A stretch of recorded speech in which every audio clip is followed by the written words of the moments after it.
वज़ीर दिफा राजनाथ सिंह ने कहा कि हिंदुस्तान मुस्तहकम होने के बावजूद दुनिया पर अपना तसल्लुत कायम करना नहीं चाहता। हिंदुस्तान ने हमेशा सच, अदम तशद्दुद और अमन का रास्ता इख्तियार किया और किसी भी किस्म की जारहियत की हिमायत नहीं की।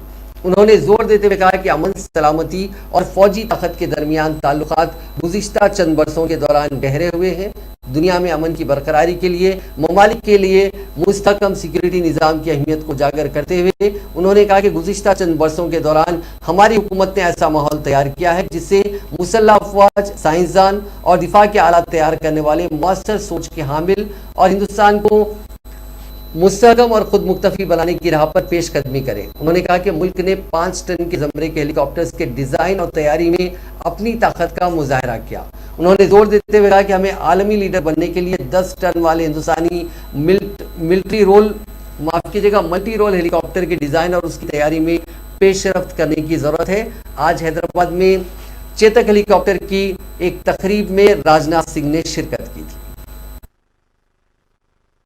की सेवा में निरंतर ये स्वरूप हमारे यहाँ के ऋषियों और ऋषियों ने भी कहा है। मुझे याद आया इसके 6 टिकट पूरा करने के बाद किस तरीके से इस कार्यक्रम का आयोजन हो रहा है, तो मैं विचार करने लगा कि इसके पीछे कंसेप्ट क्या है। मुझे अपने ऋषियों की एक बात याद आई।